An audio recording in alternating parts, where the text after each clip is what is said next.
be discussing about soft computing. Today is the first class, so let us try to spend some time in understanding uh, the kind of course that you are going to learn this semester. Okay. Um, Gurubaran, my voice is audible now? Yes, sir. Yes, sir. Okay, fine. Yes, So my sir. screen is visible, my voice is audible. Yes, So sir. every one of you, I request you all to mute in your end. Okay, so mute in your end. Unless I call a specific person, don't unmute. Okay, unless I call a specific person and to answer some questions or something. In between, you have any questions, you can very well unmute and talk. Okay, it's not an issue at all. Okay, so that's the idea.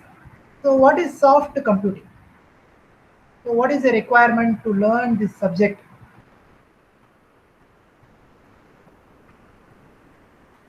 That too at the seventh semester. What is the motivation? So, first of all, you should know what is soft computing. Okay? If there is something called soft computing, is there something called hard computing?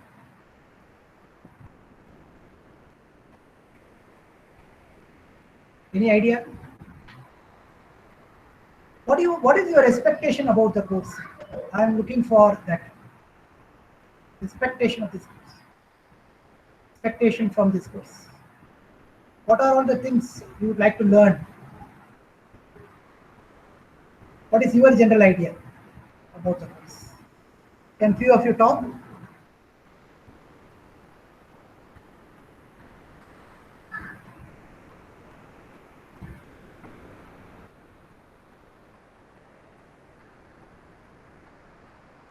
What is your general expectation about the course? What do you think this course will cover? Can few of you talk?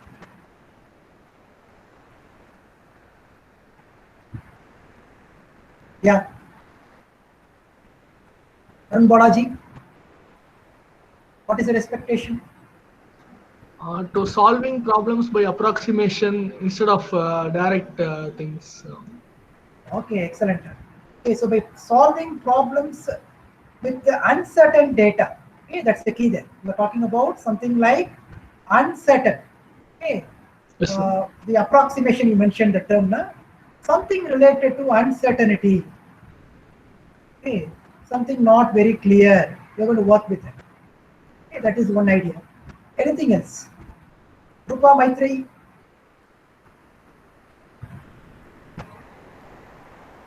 Ananta Karthik. What is your expectation about the course, Ananta Karthik? Soft Sir, computing.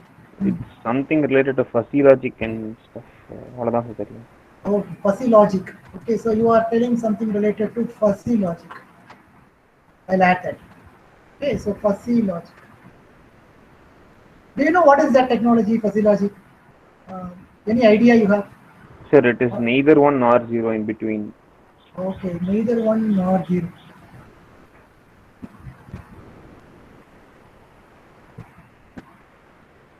Yeah, as a from technological perspective, how is this going to help? Another card. Sir, to analyze a situation and take decisions, sir. Okay, so you are talking about decisions. Yeah. Okay. This is a very important idea. In fact, the entire goal of this subject, okay, soft computing, okay, we are interested in enhancing the computational intelligence. Okay. Computational intelligence in the sense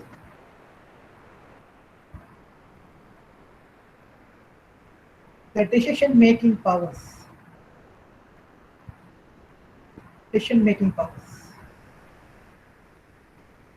of the machines. That's what we are aiming for. Okay. So naturally, the decisions you would like to make with what you call uncertain data. The machine can take a decision with uncertain data. What do you mean by uncertain data? I'll give an example for uncertain data. What kind of data we are talking about here? The new kind of data, so something which the computer hasn't seen before. Excellent. Okay, so something it has not seen before.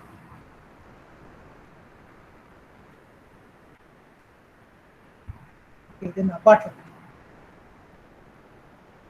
So imagine we as a human beings, we take decisions every day, every minute, every day, every hour. Okay, we take most of the decisions.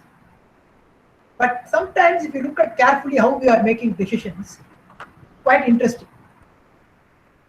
Sometimes I'll be standing here. Okay, it's me.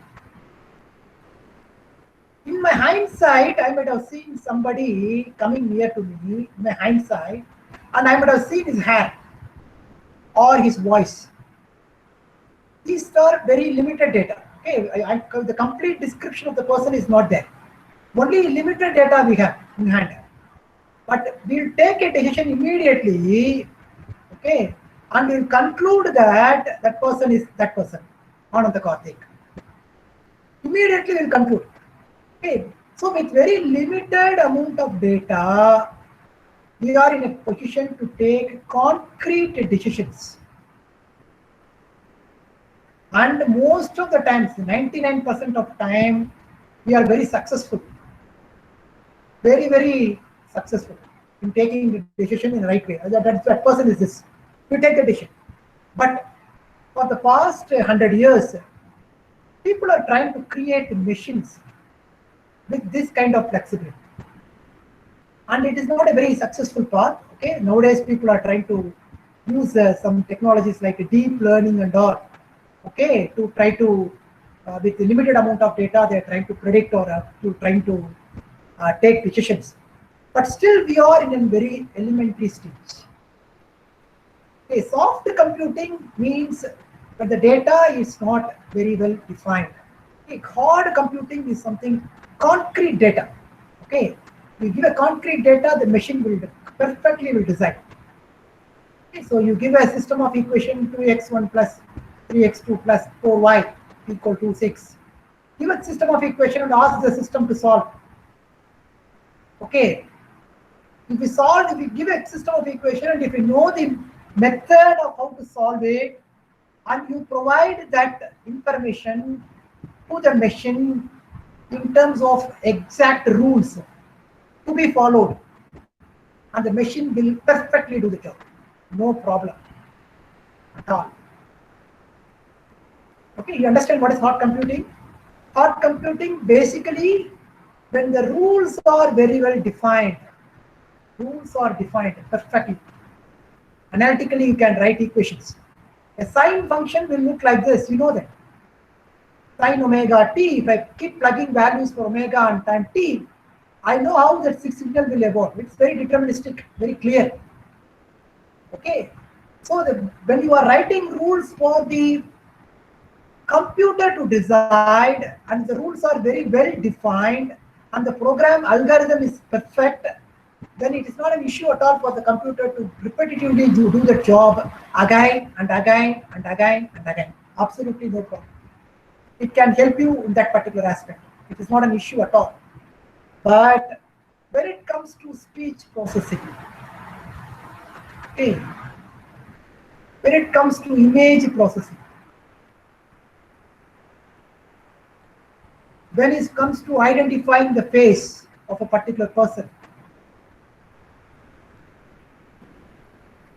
when you really want to check whether a given email is spam or not. Spam or ham they call it. Ham. Spam or ham they call it.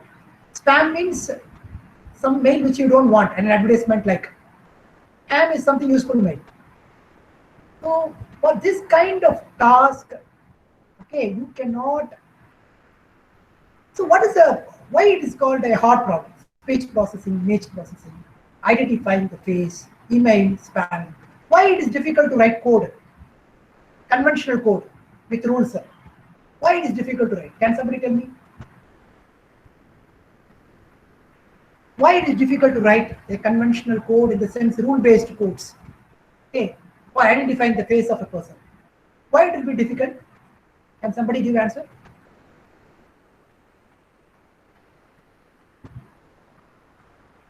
Yeah.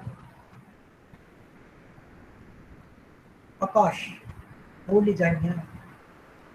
I would like to. Sai Pavani, yeah, what's your take? Guruparan, what's the problem with developing a machine with the conventional coding method, not soft computing, hard computing, to work Then on speech processing, image processing, and all? What's the problem? the number of possibilities is more, sir. Excellent, excellent. The number of possibilities, okay, for example, you cannot exactly define a face, okay, with this nose, with these eyes, okay, with his ears, okay, with his hairstyle, okay, there are infinite possibilities. It is very, very difficult for writing a hard rules for the machine to decide based on the given information. So it is essential for us to think something differently. So that's where the idea of the machine learning, neural networks, fuzzy logic and all comes into picture. Okay. If you look at the machine learning terminologies, okay, machine learning is a much broader domain. And within that domain, okay, machine learning is much broader domain. And within the domain, you have a section called as neural networks. And within that, you have something called deep learning. Okay, so in this particular course, we are going to learn something related to neural networks.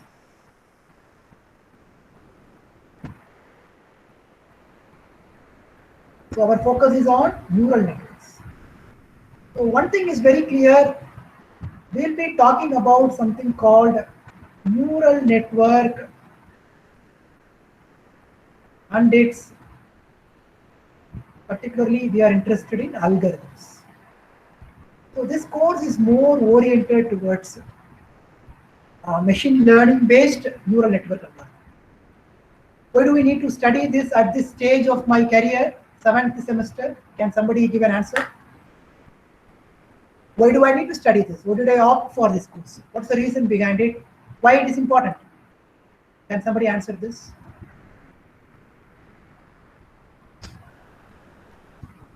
I'm looking for some answers. Why at this 7th semester did I choose this subject? What's the reason behind it? Why do I think it is important? From your end, you need to introspect and tell me the answer. Kailash? Bhaskar? Need Yeah, for Kailash. data scientist. Ah, that's good, Kailash. I think you are right on track. Okay, so this, in fact, the domain which is really flourishing, okay, it's connected domain called data scientist. Right now, this is a buzzword. Okay, almost if you look at all industries, particularly information industries and the computing domain, many of the top middle-level managers, to talk to them, okay, there are good websites you can refer to. In YouTube, just type why data science is important.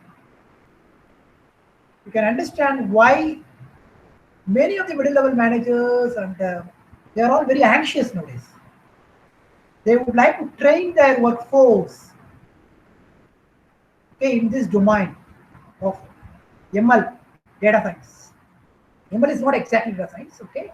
ML is a part of data science. Okay?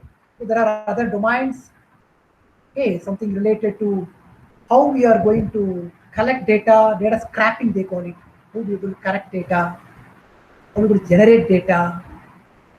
How to generate labeled data? These are some big domains really coming up. How to work with the big data is another domain. Okay, cloud computing, big data. These are all happening today. Okay. And particularly, we are interested in one specific part called machine learning. And within that machine learning, we'll be interested in neural networks. So this course focus is on providing the basic knowledge on neural networks. So this course is not a conventional kind of a course now. I'm making it very clear. It's not a conventional course. We have been teaching this subject for quite some time. Okay, soft computing for the past 10-15 years. With the focus on mostly theoretical. We provide you a theoretical knowledge and we expect you to use that knowledge by joining an industry and applying it. Joining an industry and then applying. But right now we are shifting our focus. This is more kind of non-traditional way we are approaching the course now. So there will be assessments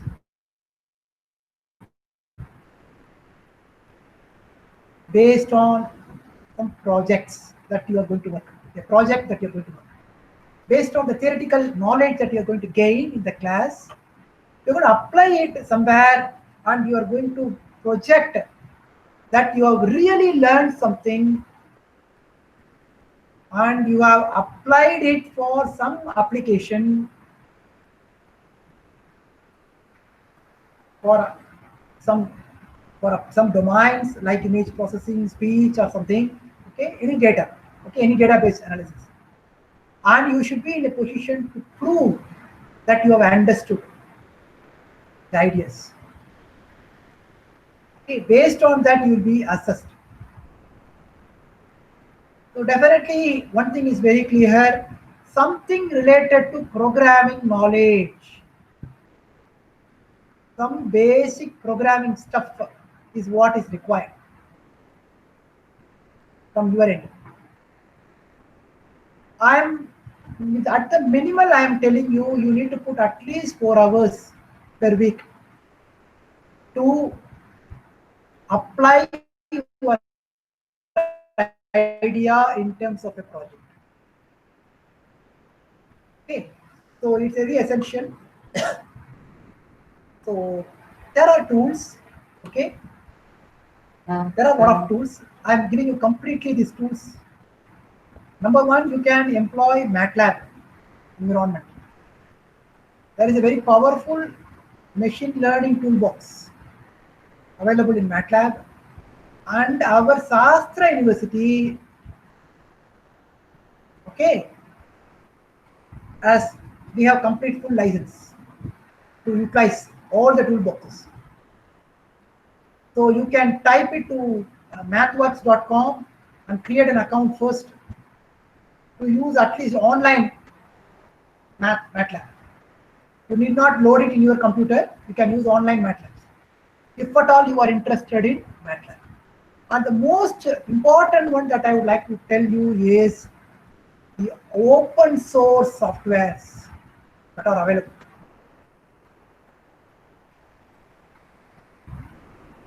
A very powerful tool for machine learning. There are a lot of tools. I would like you to pick one, okay, like PyTorch, TensorFlow, Piano, Caffe. These are all different kinds of tools. Each tool is useful. Okay, you have to choose. You have to pick at least one tool. If at all you are interested in open source softwares, you can choose PyTorch, or you can choose TensorFlow, or you can choose Caffe or Piano. Okay, these are all some. So you can operate these open source softwares. In machine learning particularly, there is another tool called Scikit-learn. Scikit-learn, but using Python. So a basic fundamental understanding of Python programming knowledge, which you can build within few days. With your, you have already got C programming language background. You can build your Python programming skills over a week of maybe 2 or 3 weeks of time, and then start applying this kind of tools like Scikit-learn. You can choose either one, PyTorch or TensorFlow or Caffe, Piano or Scikit-learn. any one of these tools you can choose, because we have ready-made online, okay, ready-made tools are there. An online community is very powerful. They can help you in building this kind of tools, building this kind of software. Online community is very powerful. Okay, particularly in this domain, machine learning domain, something is really happening. Okay, I'm telling you, in another 3-4 years, we are going to see a lot of changes around us, particularly when it comes to learning, AI, data science and all, IoT also, in fact, big data. These are going to revolutionize every one of our sectors, including industrial sectors like our instrumentation industrial sectors. Not only that, okay, you can think about other domain, robotics domain is really coming up. For all these domains, perception is important. Perception comes through images. Perception comes through text and speech. Okay, so these are all going to enhance the intelligence of the machine to a dramatic level. Okay, going to enhance the intelligence of the machine to a dramatic level. So naturally, an understanding about how to work with these kinds of tools will definitely enhance your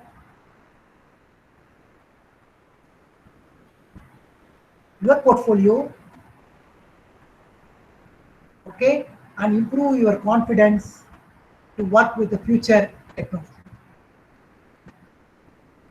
In fact, already it has pervaded, this kind of technology, already it's now gradually has pervaded. Then the key point that I would like to mention here is MATLAB you can use also, you can also use, okay, for executing these codes and all.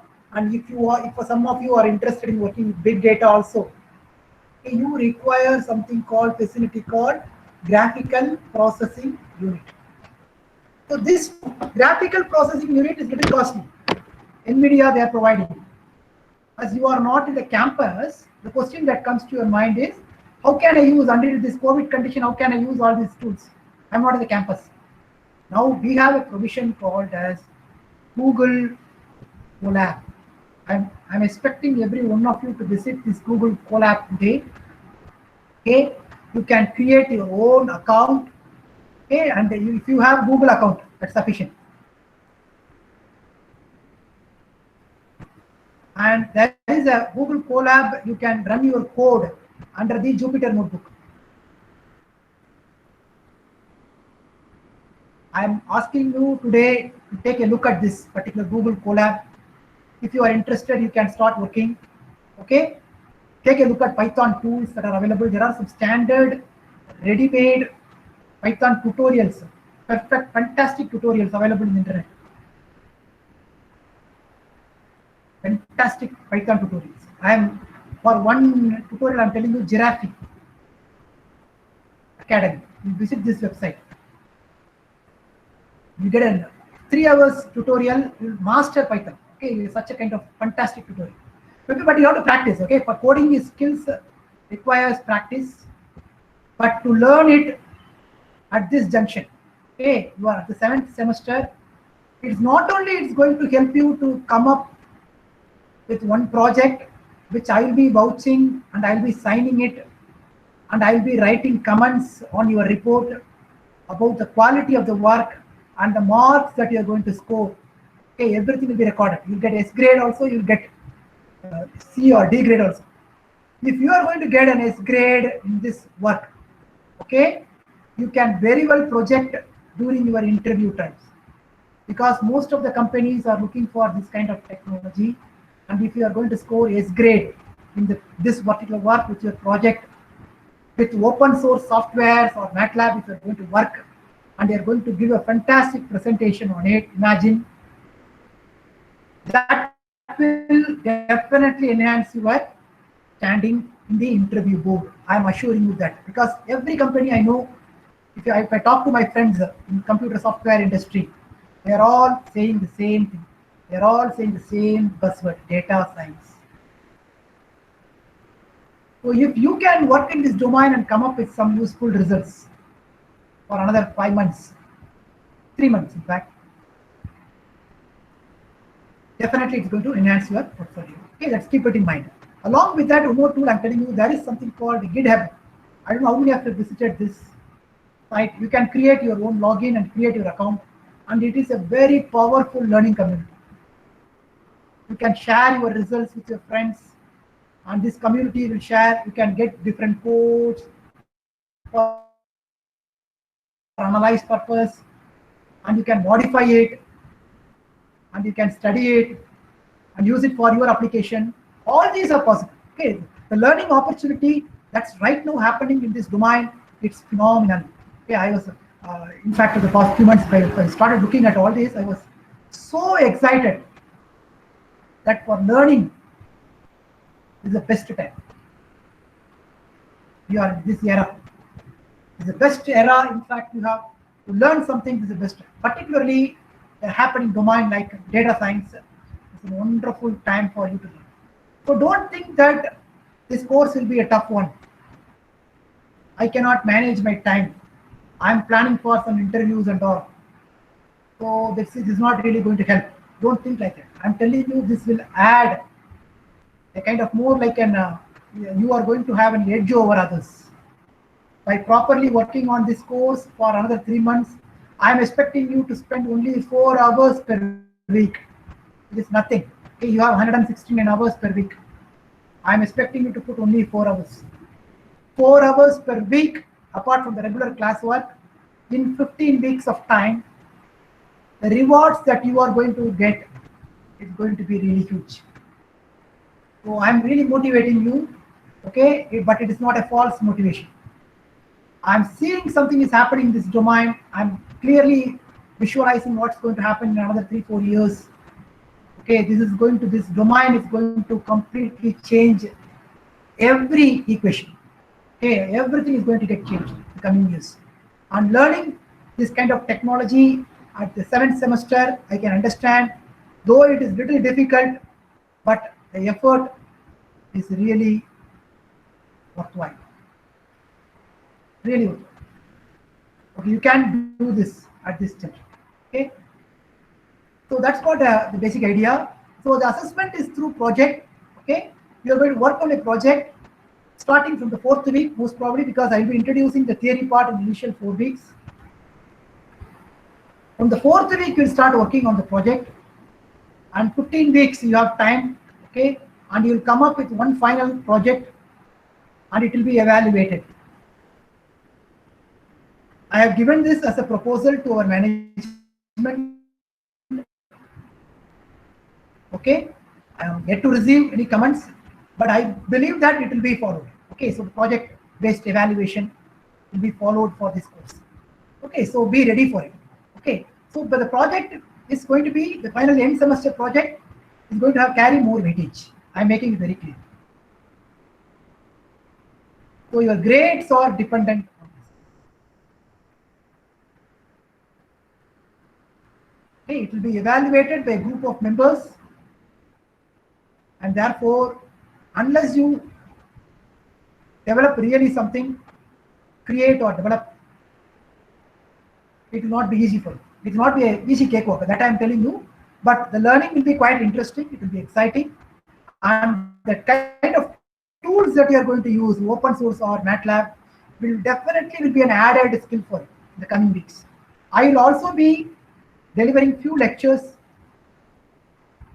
on using these tools, particularly Google Colab, Python, okay, scikit-learn, PyTorch, okay, along with MATLAB. Few lectures I'm getting, but I believe that that will not be sufficient. Okay, you need to put an additional yard of effort.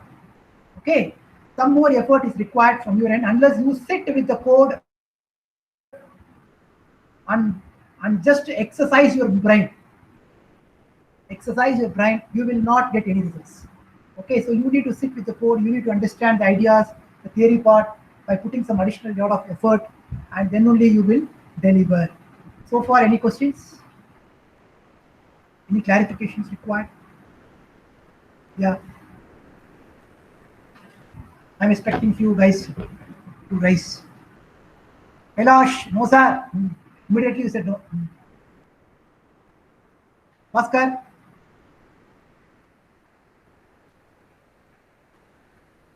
Sri Krishna, no sir. Venkata Krishna, any doubts you have? So what is your understanding? How you will be evaluated? Abhijit? How you will be evaluated?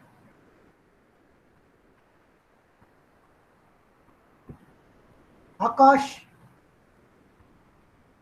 Hey, Tarada, why? Arun Balaji, open your mouth.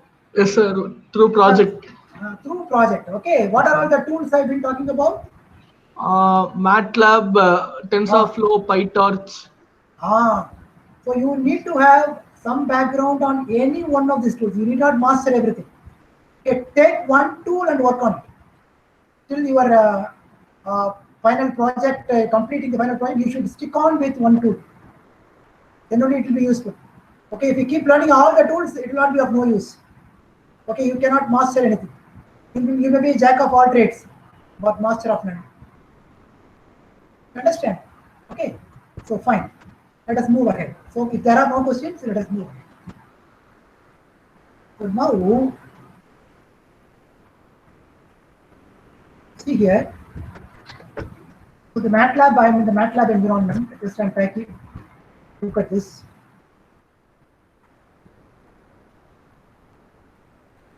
This is a one input neuron. Just I'm projecting to you.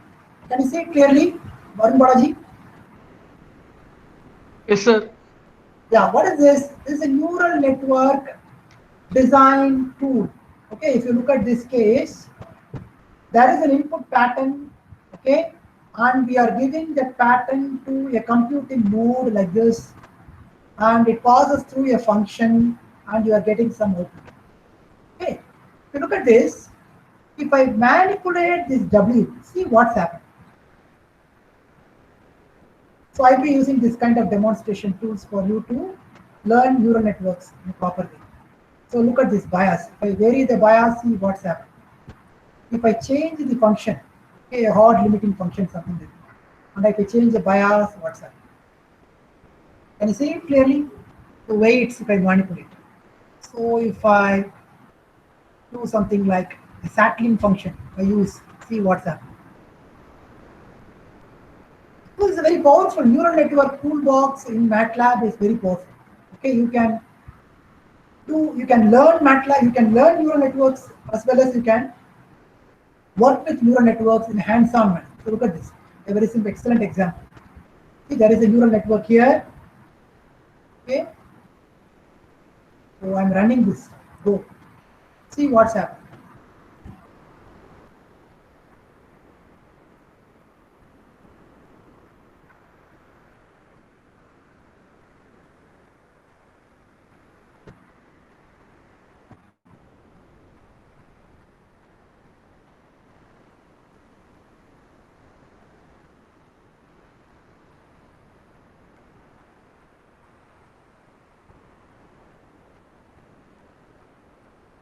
Yeah.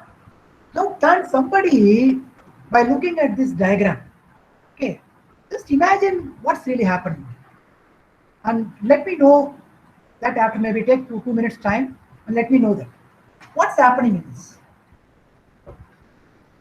Can you see all this? Arun Balaji, can you see clearly? Yes, sir. Yes, sir. Can you read this? What is this? This Shape. term? Yeah, this one. The texture and weight. Yeah, very good. Now tell me, there is some neural network here. There is some sensor here. There is a fruit coming here, that in this conveyor belt. What's happening? Can you imagine? Clearly? Actually, the sensor senses something in the fruit and it is processing. Excellent, excellent, Arun. So we'll be learning about, yeah, somebody else. Yeah, please proceed. I think the sensor senses what is the shape of the fruit and decides whether it's apple or orange, something like this. Sir. Excellent, Krishna. Krishna, ne? Ama, sir. Very good, very good. So if you look at this,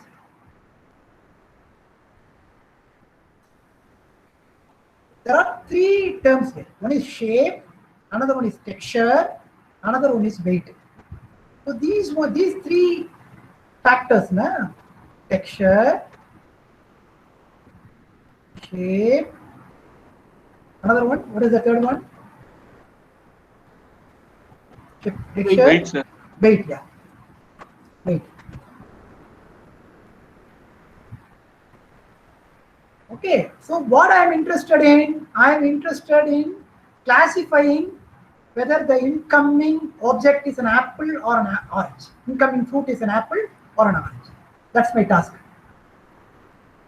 Okay, so these are all the three features. They call it as features. Based on this can be sensed. With the help of a sensor, you can sense this. Texture can be measured, the shape can be measured, the weight can be measured. Based on these three information, I would like to now take a decision. What kind of decision?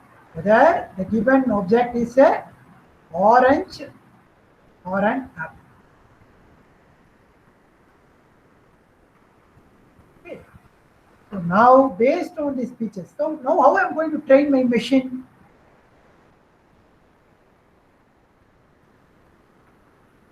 Using hard computing. Imagine, I'm using a hard computer, not soft computer. How I will train this?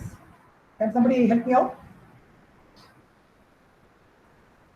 If condition. If else condition. Excellent, Kailash. Excellent. I'm very happy. Okay, so if then condition, you have to generate for all the data the if else condition, even for minute variations in the shape, in the texture, okay, in the shape, weight, texture. See, every orange will not be alike. Every apple will not be alike. It's the same texture, same shape, and everything will be different, slightly different. Okay, at least. So in that case, it will be a very, very difficult job using hard computing to build your machine to identify this. But with the help of something called soft computing, okay, machine learning or soft computing approaches, what you will do is we will train the machine by showing some examples. It's a very powerful idea. Here, we are not providing any rule to the machine. We are not providing any rule. Not providing. We are not providing any rule. Simply, we are showing some examples. For example, I will create a table, okay, with the three features. Okay, feature 1, feature 2, feature 3. Okay, texture, color, texture, shape, and weight. Texture, shape, and based on that, I'll also be providing the computer the final label also. For example, texture is some number, shape is some number, weight is some 1 gram. Okay, something. Okay, for this one, I have identified an orange for them. I will compute this by weighing it, by using a sensor. I collect this data first, and then I will prepare this data. So 0.2, 0.1, 0, 0.3 gram, it is apple. I'll write it. So I will create some data initially. So this is called data collection. And then I will show these examples to the machine. Okay, if the texture is like this, if the shape is like this, if the weight is like this number, then the label is orange. I will give that data to the soft computing machine. I will give not only one data, I will give lot of data, more the examples, lot of data. I will give lot of examples. Then what happens? The machine will try to deduce the rule by itself. This is very powerful. It will try to deduce the rules. For example, for this one TSW, for this data, this is the output. So the mapping is done by the machine by inferring the rules on its own. But that rule will not be like an if-then rule. It is a much more a black box kind of rule. You cannot exactly interpret it. Okay, I will learn about it. Okay, we learn about neural networks and all.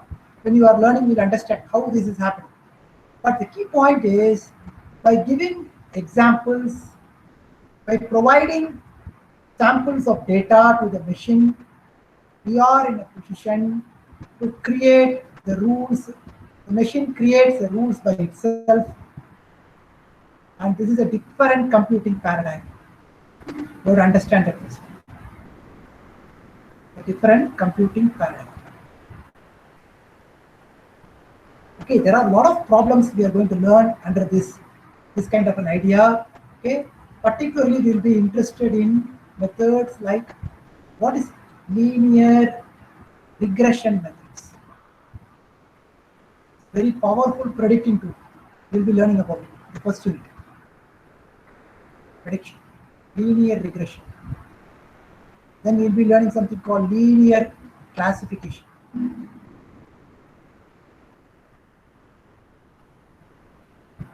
Then something like clustering approach.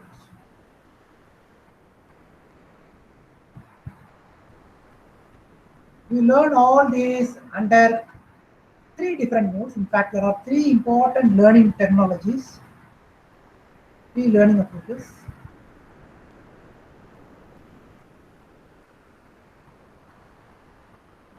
One, you call it as supervised mode of learning.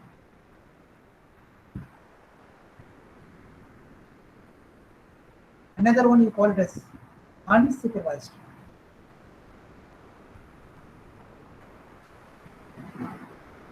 The third one, in fact, we will not be covering this.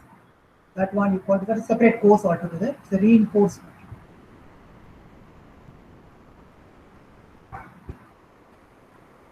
So 3 learning. Okay, supervised mode, unsupervised mode, and reinforcement. Okay, so and then we learn a lot of algorithms under this subject, like back propagation network algorithm. It's a very powerful algorithm. I am expecting some of you to deliver in this domain as a project. Back propagation algorithm. It's a very powerful supervised mode. Why back propagation is important is it's connected to the emerging domain deep learning. Deep learning is in fact employs the back propagation technique. Okay, multi-layered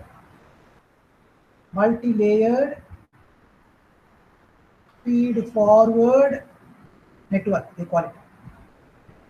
When the number of hidden layers are more, they call it as multi-layered feed forward networks. And deep learning is one type. So you'll be learning about that, but we will not be covering deep learning in this course.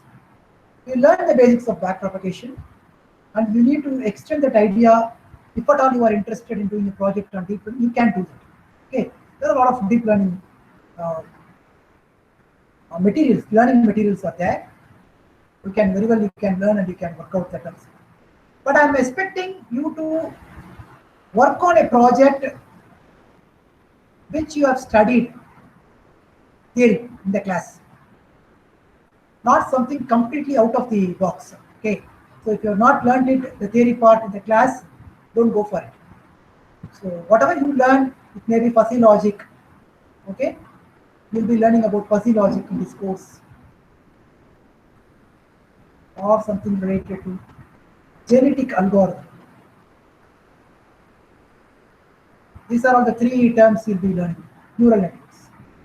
Okay, fuzzy logic, genetic algorithm, neural network. This is what you'll be learning. And predominant part is fuzzy logic and neural network. You'll learn little about genetic algorithm. That itself is a separate course. Difficult to cover fully. Okay, so you'll be learning some basics about genetic algorithm. That's all. So that's about the course overview. Okay, so you'll be learning about it. So you are now clear. I hope you'll be clear about the tools and some of the topics you'll be learning under this subject, and you know the difference now between hard computing and soft computing.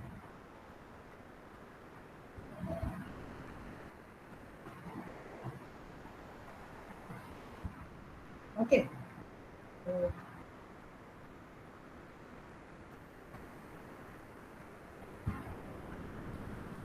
Any questions?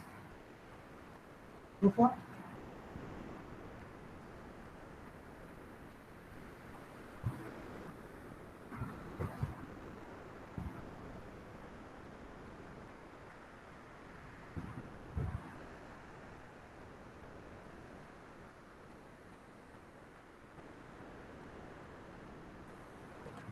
So I'll introduce you to the Colab laboratory now. I just type in Google.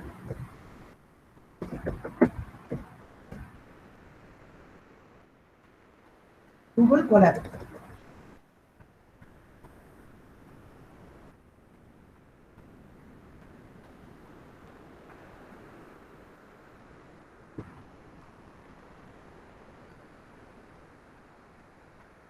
So this is a Google Collaboratory environment.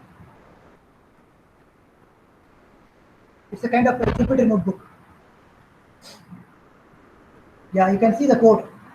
Okay, you can write your code here. Is write it in Jupyter notebook, and you can run it. Why I'm telling this particular Google Colab is important is here is you have a provision, okay, to connect to different what do you call it? So you can run this code, okay. You can run your code. See, you are not using your computing resources to run this code. You have to understand clearly that you are working with in a cloud computing mode. Okay, so the Google's cloud computing is what you are using in order to run this code, and you can use the Google's graphical processing unit also. Okay, for example, here if I click, okay, so I have provision for connecting to the hosted runtime, managed session, all these are there. Okay, connect to the local runtime. Therefore, you can work on this. So one other advantage here is you can directly save this code in your Google Drive. Okay, Google Drive you can directly save. You can run this code, you can save it. So this is a very powerful tool. I will be presenting some lectures using this Google Colab, using Scikit-learn and all. At that time, you will understand clearly how we are using this. But what I'm saying is, it's a very powerful tool. You have to exploit this tool to the fullest level. Okay, so you can run your code in this environment, and you can use the cloud resources, particularly GPU facilities. The Google is providing free of cost for solving some of your problems. Okay, and thereby you can project your in your portfolio that you have worked with all these open source softwares and all. It will add more value to the world. Okay, that's Google Colab. So one more thing, if you want to work with Jupyter Notebook, you need to load in your computer the Anaconda distributions. Okay. This is Anaconda distributions, the title. If you want to work with instead of Google Colab, you want to work with Jupyter Notebook. Just type Anaconda distributions.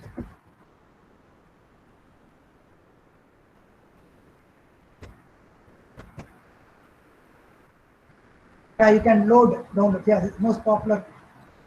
The Anaconda website you can directly do. This is Anaconda. So simply go to the website and you can download it, and it's a complete package of Python. If you want to work with Python and Jupyter Notebook and all, this is an excellent tool. Okay, you get a complete package, and most of the libraries are already stored. Okay, libraries like NumPy, Pandas for Python. Pandas is a very powerful tool for data analysis. Maybe you can look into that also. Okay, Pandas, NumPy, and Pandas. The basics. Don't think these are all very difficult. Okay, you can learn in a few days the basics of it.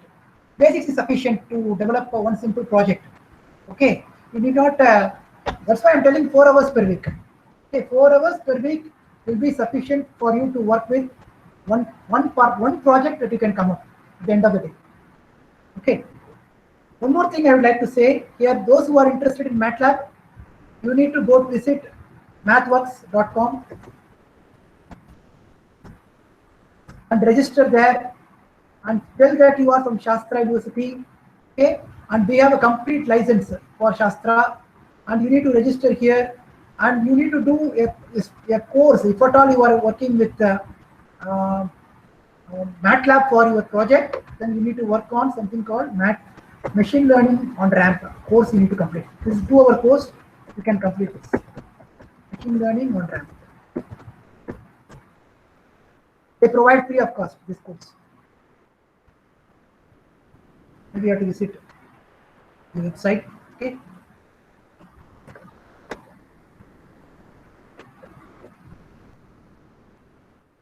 MATLAB on ramp.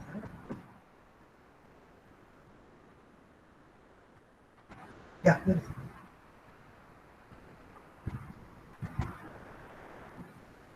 You can undergo this course. Okay. For project purpose, in fact, I'll introduce you later on. Okay. But right now, don't for another 2 or 3 weeks, simply work on learning Google Colab if at all you are interested in Python, and learn basics of MATLAB programming, particularly neural network toolbox if you are interested in.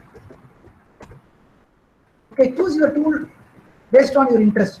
Okay, if at all you want to master Python in the long run, choose your tool as Python, and if at all you want to master MATLAB in the long run, choose a tool as MATLAB.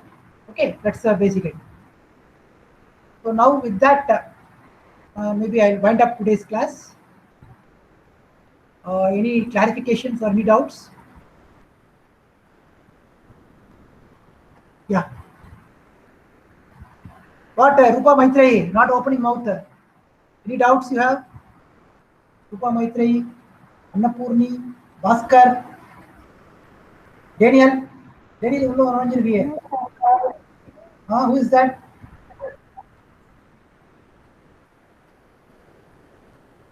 Yeah. No doubts, sir. No doubts. Okay, so you are confident of taking up this course now? Yes, sir. Very good. You will be learning a lot. Okay. So Bhaskar, clear, sir. Okay. Surya Prakash. Okay. If there are no doubts, I don't want to Sir, disturb you now. sir, Yeah. are there any reference book for this? Yeah, very good, very good. That's what I want. That's very important. So you can look at this particular book. This is a very interesting book. In fact, the neural network design is an excellent book. I'll be using this book heavily. Not fully.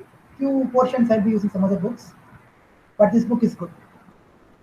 Yeah. 1 minute. I'll show you. Project you. Neural network.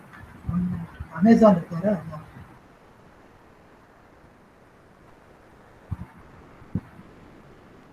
Amazon. Yeah, this book. Okay, this is book number 1. The second book is Neural Networks Classroom Approach.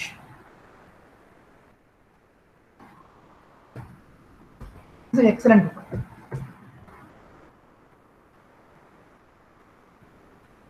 This book I think you can buy if at all you want, because there are some good MATLAB codes given in the book, written by Satish Kumar. Okay, it costs 427 rupees, but it's a wonderfully written book with MATLAB codes for all the algorithms, including fuzzy logic. Okay, all neural network algorithms is given the MATLAB. Okay, so for scikit-learn Python, you have excellent resources. For example, scikit-learn, yeah. Sir அந்த என்என்டி நீங்க use பண்ணீங்களா sir மேட்லாப்ல? ஆமா. அதுக்கு தனியா tool box download பண்ணுமா sir? அது இந்த புக்கோட இதுல இருக்கும், கம்பெனியன் சைட்ல இருக்கும். இந்த நியூரல் நெட்வொர்க் டிசைன் இருக்கு இல்லையா? ஆமா சார். இதுல இருக்கும். இங்க சார் இதுல சார் மேட்லாப் என்என்டின்னு சொன்ன அதான்ப்பா இந்த புக் இருக்கு இல்லையா? அந்த புக்கோட வெப்சைட் போய்டு இங்க வந்து நியூரல் நெட்வொர்க் டெமான்ஸ்ட்ரேஷன் இருக்கு, அதை கிளிக் பண்ணேன்னா அது டெமான்ஸ்ட்ரேஷன் டவுன்லோட் ஆகும். Okay. You can also a free download of this book is available. You can download it. Okay. Can you see? Can you see this book website? Okay, neural network design. Go to the website, and then you can download. I'll be using this slides. I'll be using this book. I'll be using these demonstrations for better understanding. Okay. Not only this book, I'm also telling about the other book, Satish, MATLAB or MATLAB based insights. But scikit-learn is something you can also refer to. This is also very useful. You can directly use this scikit-learn codes in the Google Colab and you can run it. Okay, with Jupyter Notebook format, you can easily download all different codes. You can download here. Only thing, see, one thing I would like to make it very clear for everyone. The codes are all there.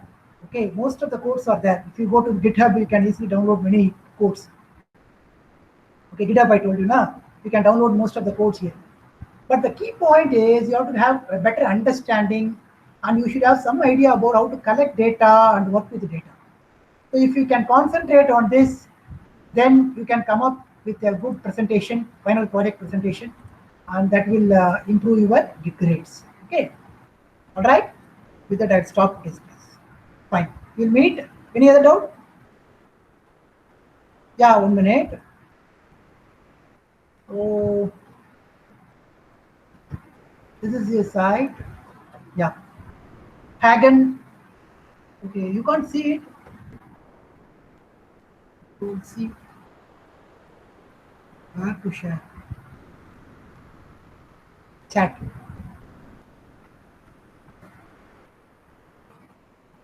This side. I have shared it. Okay, thank you very much. We'll meet tomorrow. Thank you, Yeah, sir. bye. Thank you, sir. Yeah, bye.